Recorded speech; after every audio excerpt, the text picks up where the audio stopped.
दोस्त, investigation officer का right है, लेकिन रिटेंशन कोई प्रिविलेज नहीं है।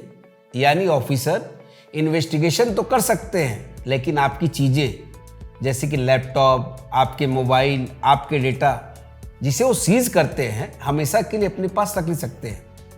दिल्ली हाई कोर्ट ने 6 अक्टूबर 2025 को बालाजी इंटरप्राइजेस के केस में बहुत साफ साफ कहा है 4 बातें।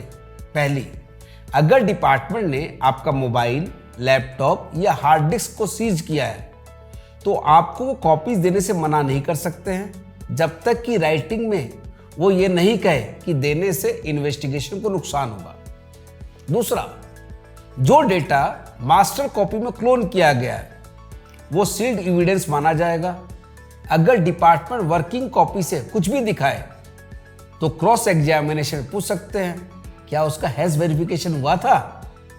तीसरा, जो डॉक्यूमेंट या डेटा नोटिस में रिलाई नहीं किए गए यानी शोकॉज नोटिस में, तो उन्हें 30 दिनों के भीतर लौटाना होगा, वरना यह सेक्शन 67 सब सेक्शन 3 का वायलेशन माना जाएगा।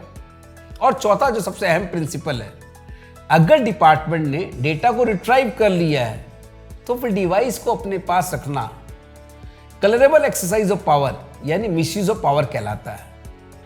अब सुनिए एक लाइन जो इस केस पर बिल्कुल फिट बैठती है। नाम कमाना पड़ता है जनाब, बदनामी थोड़ी है जो खैरात में मिले। वैसे ही अगर ऑफिसर कुछ लेके जाए तो उसे वापस पाने के लिए बहुत मेहनत करनी पड़ती है।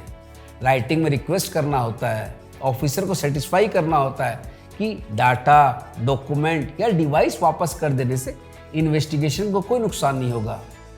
लेकिन अगर ये चीज़ें वापस नहीं मिले ना तो बिजनेस चलाना मुश्किल हो जाएगा। अगर आपको इस वीडियो में कही गई बातें समझ में आई हो तो कमेंट में कुछ भी लिखिए, या बस कम से कम इतना तो लिख दीजिए, नो माई राइट।